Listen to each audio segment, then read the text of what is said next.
Welcome to the Ask Faleskini podcast with a guest. I'm proud to present Dr. Aumatma. Uh, Welcome to my show, and I'm really excited to talk about the topic of fertility. And you're one of the leading experts in the field, and I would like to pick your brain today for our listeners. But before we do that, please tell us more about yourself. What is your story? How did you Yeah. end up in this field? Thank you so much for having me, Peter. And yes, I am a naturopathic doctor by training. So that basically means that I approach health and wellness from a experience of me as a whole person, mind, body, spirit, not just our body or what can I do about my hormones. It's really like an all-in-one experience, right? And in some ways, I had a early midlife crisis. I was married to a man in my early 30s who wanted to have children. And every time he would talk about children, my body, my spirit, my intuition was going, no. And I was like, oh crap, what is happening? What is going on? And it led me into a lot of research in trying to figure out what can I do? Do I want to have children or not? I decided that I did want a child, but probably not with him. So that led me to a divorce very early in life and down the path of really like trying to understand what it is about fertility. Like, is my fertility going to decline? What is that going to look like? When will I be able to find someone new and potentially have a child? So it led me into all kinds of territory that I would not have expected to be going through in my early 30s. But it was the wake up call that I needed to really reflect on where I was, who I was with, was it the right person? Did I want to create a family in this environment? And when those answers were no, it was like, okay, well, you better start doing something different because if you keep going on the path you're going on, it's never going to happen. So I did end up like in my work life, I was talking about fertility and the research that I was doing, and people were like, "Oh my gosh, you can help me get pregnant." And I didn't realize what a huge problem it was till I landed upon it, and I was like, "Oh my god, these women are coming out of everywhere wanting support." Didn't know it was such a big problem. Uh, so I started helping them and they started having babies. And then in my personal life, I got the divorce. I met my now husband weeks after my divorce finalized, and we had a child in my late 30s. So I did end up being the older mom, geriatric pregnancy, and all of that. And really came to like the merging of my personal life and professional life was being reflected, and it has been what I've continued doing and helping people with since. Amazing. I have so many questions for you. So, I really like how you address the topic. So, fertility is not just about the body. You said that you're working on mind, body, and spirit. Can we touch this topic a bit? You hinted at uh, your experience, but can we go in a bit deeper, but not necessarily in your experience, but how this is interconnected? Because Mhm. we're somehow convinced that fertility is all about the body, and we just have to pick the right supplements, And and we have to be fit, and that's yeah, it. totally. But as you mentioned, uh, many times the fertility is about choices. It's about psyche. It's about unconscious. Can you Yeah, absolutely. please elaborate more on the topic? Absolutely. So, fertility is first, in terms of holism, fertility is not just the woman, it's the man and the woman, right? Mhm. Together, you are creating this human. And both of your mind, body, spirit are involved in creating that human. So I can give you an example. One of my early patients was a 49-year-old male. I will always remember him because he's like, I don't believe in anything you do. He's like, work with my wife. I don't care what you're doing. I don't want to talk to you. And it took us several weeks of me talking to his wife and supporting her, and her hormones were getting better. And then finally, he said, fine, I'll have my appointment with you now. So, in that appointment, he tells me he's in chronic pain all the time for the last 3 years, and they have a 3-year-old child. So, let's put that to the side. And then I'm asking him about this pain. What are you doing to manage it? And he says, he has three doctors that he goes to manage his pain naturally. He has a chiropractor, an osteopath, and an acupuncturist. So he's going to all three of these appointments every single week for the last 3 years to manage the pain. And quote unquote, managing the pain means he goes from standing up to laying down. He never sits. He cannot sit. If he sits, he gets more pain, and that's it. So his commute to work, I this was in the Bay Area, so he would commute from the East Bay to the South Bay where he worked at Facebook, or Apple or something, some tech company. And it would be a 2.5 hour bus ride that he would be standing for, and he would be like trying to do his work while he's standing. So it was not a great way to live. Yeah. And here they are, they're working with me for fertility. So the common sense thing would be like, okay, well, what do we do about your sperm and all of this? My approach was, let's work on the pain. And he's like, that's bullshit. I've worked on everything. There's nothing you can do. And I'm like, okay, are you willing to just give it a few appointments to try? I'm not charging you anything, like you've already paid to work with me. It's nothing extra. And he was like, okay, fine, whatever. So we're addressing his pain through a mind body technique. Mhm. And what I discover in the process is that his pain is from this idea that he is too old to have children. He had a father that was 50 when he was 5. And his story about that was, because my father is old, he can't play with me. So he created this whole scenario of pain to keep from being able to engage with his 3-year-old child. So remember, I said he had a 3-year-old. His pain started basically when that child was born. So he was holding on to this trauma from his childhood. Mhm. Doesn't sound like a trauma, but his brain decided that that was a big problem and that he should never repeat that problem. And the way he gets out of that problem is by being in pain. So, um, some would say he makes that problem worse by being in pain, but whatever. Um, so we worked on this idea for 6 weeks or so. He comes back, and actually, he didn't even come back. 6 weeks later, his wife is pregnant. They had been trying for 2.5 years. So she's finally pregnant, and he's out of pain. She's like, I don't know what you did to him, but he no longer needs the 3 appointments a week. He's completely pain free. And it was basically like working through his fear that if he was quote unquote older dad, he would have a hard time connecting with his child, playing with his child. Being a dad of two is even more problematic than a parent of one. So he had all these fears that were blocking him from being able to live the life that he wanted to live. So that is an example of how our mind and spirit are playing a role in whether or not we're allowing ourselves to have the lives that we want to have. Amazing story. Now I would like to get more into buzzwords, Yeah.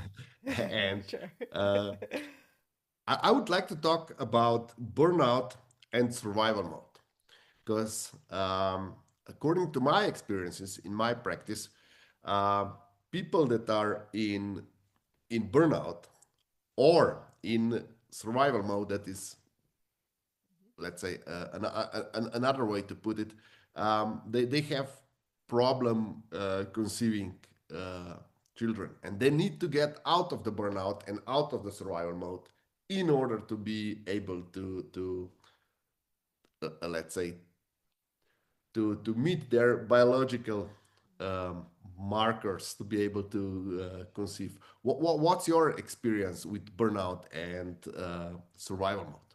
I have had very similar experience. I think that it's very hard to conceive a child from an empty bucket. So if Mhm. we think about burnout as just like kind of the flat line, our body is doing what it can to survive, not thrive.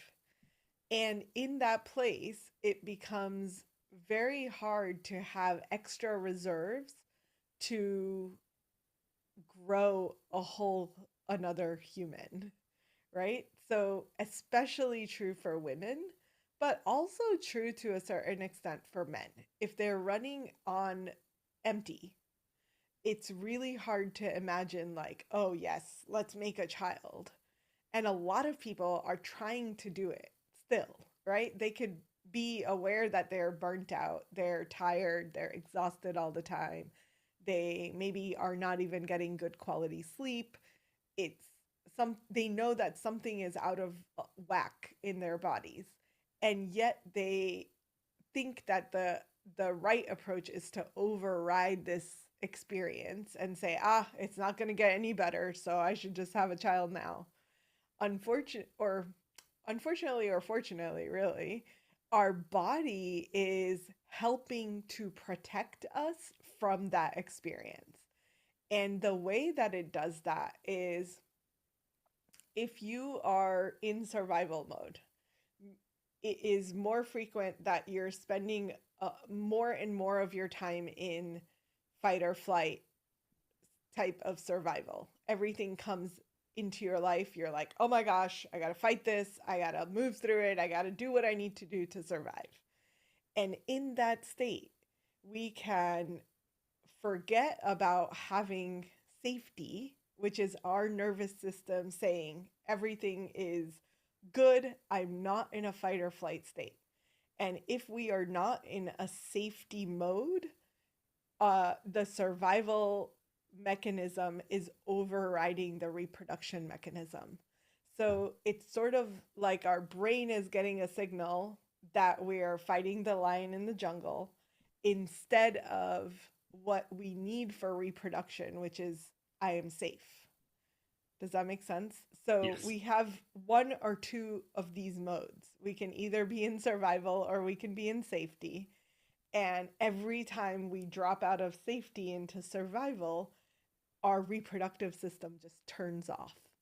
That's the protective mechanism of the body to make sure and ensure that we can have a child when it's healthy for us to have a child. So it's our body is trying to protect us. Our body is also protecting the future baby that we will bring into the world.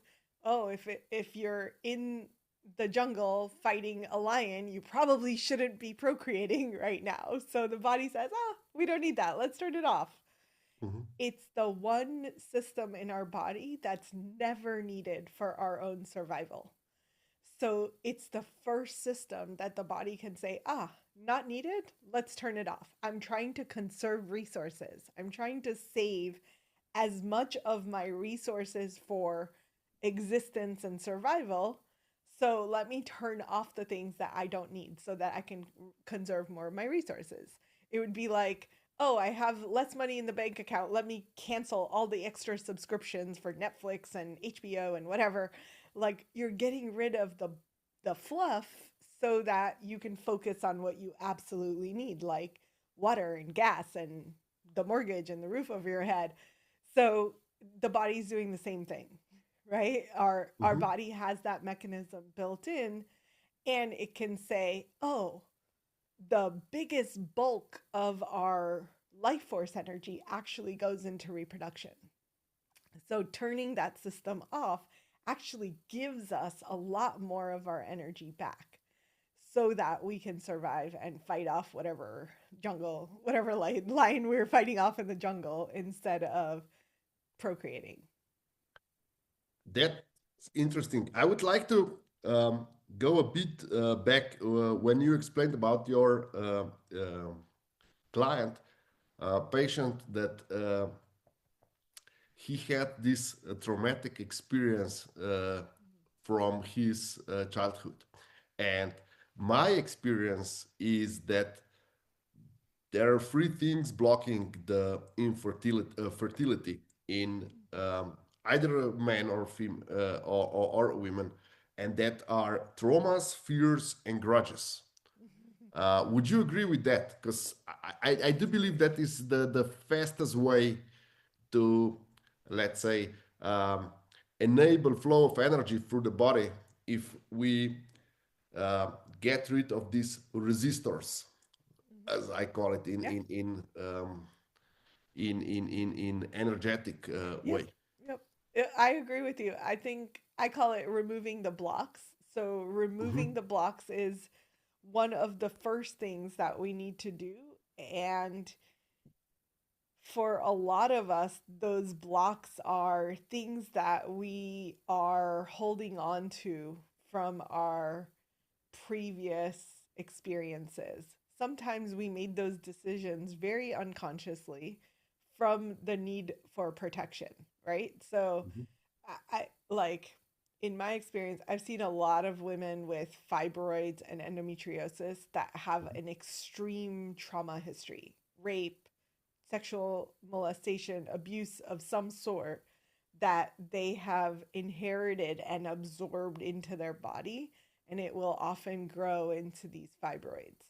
So we have kind of a physical response to something emotional and even something generational. So you may not even understand or know that your great grandmother had this abuse and you have epigenetically kept inheriting it throughout these mhm. generations.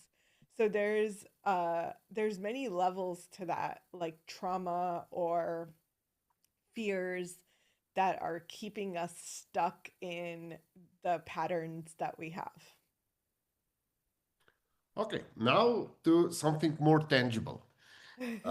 How important is detox in the whole scheme of things when we're talking about fertility? Because everyone is talking about microplastic, um, all these hormone replacement treatments, and perimenopause and stuff like that. But we know that that there are females that are able to conceive in their 60s even. So this perimenopause, how important is this, and how important is the whole body detox and getting the right weight and all, um, getting, let's say, hormones in check for fertility. uh, I think that perimenopause is getting a lot of buzz Hmm. that is good for awareness and I think a little bit maybe exaggerated than actually needs to be. And what I mean by that is yes, our hormones are shifting, but for someone who's now in her mid late 40s, I don't have perimenopause. That's Hmm. not a thing. And I think the reason for that is because I opt to live a lifestyle that is supportive to my hormones, to all of my hormones, not just my reproductive hormones.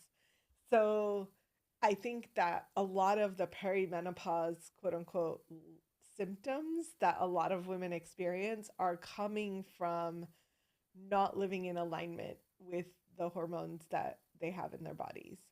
So that's part A. Menopause is definitely real. Like, eventually, we will all be in menopause, and there's nothing to necessarily do. I think it's a very natural piece of our life cycle.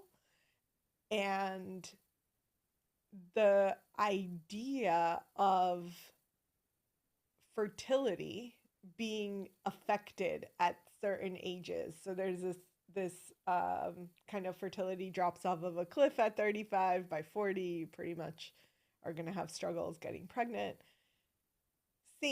I would say it's not super correct to associate age with the decline of hormones.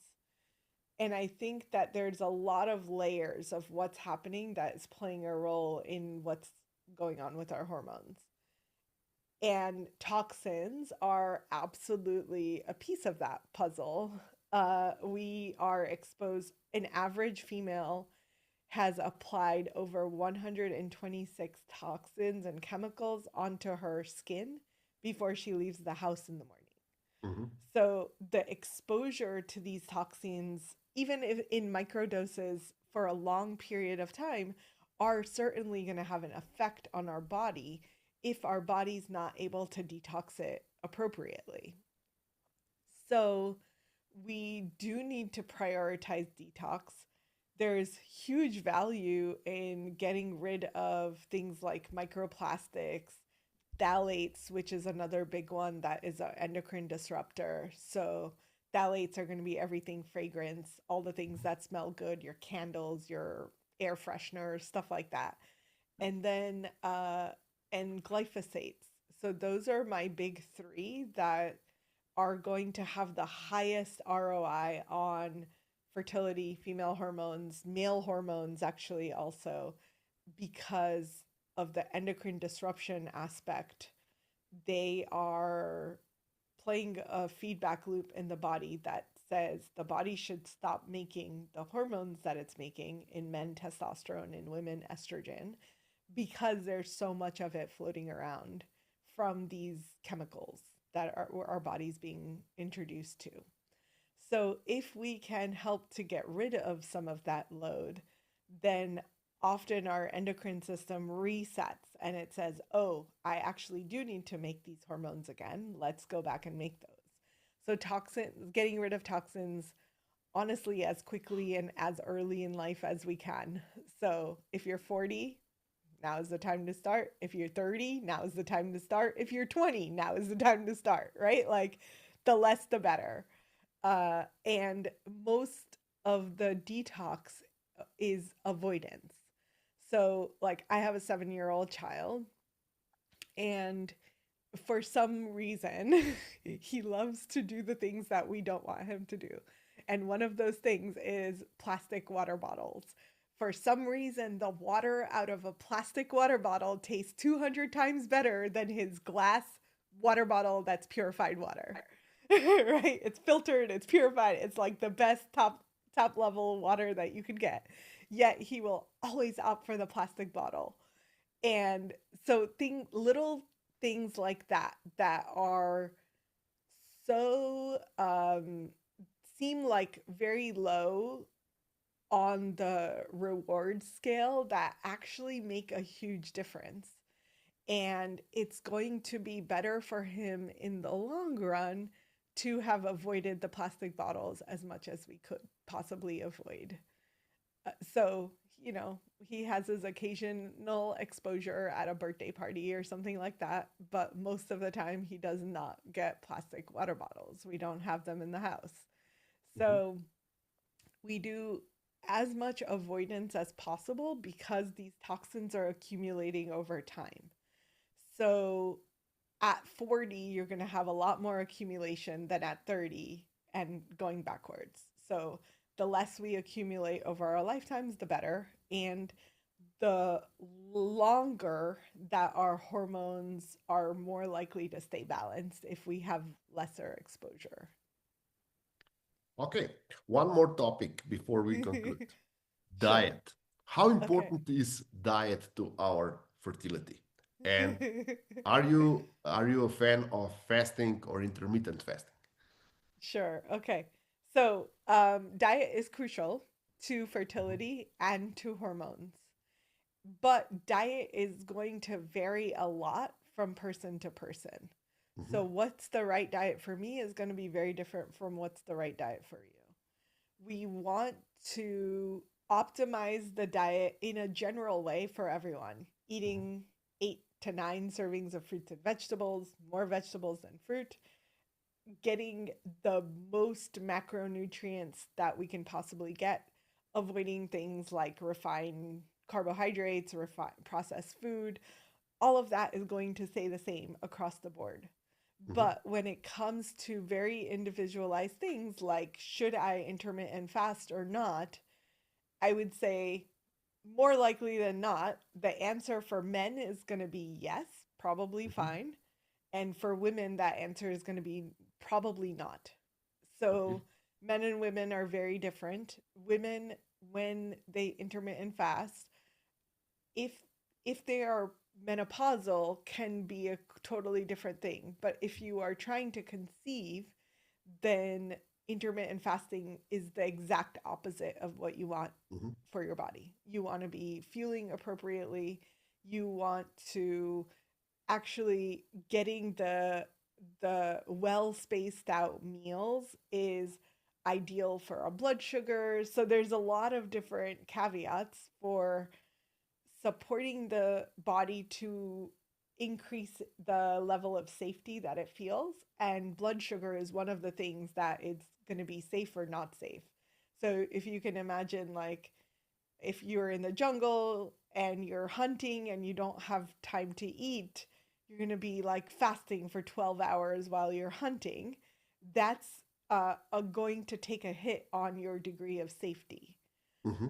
And in a natural environment, most of the time, a woman who is potentially pregnant or trying to get pregnant shouldn't be out hunting. So we want to make it make sense for the life cycle and for the phase of hormones that she's in particular. Okay, before we wrap up, I would like to know, let's call it the trade secret. What's your trade secret? What is the one thing that you would like our listeners and our viewers to take from this interview?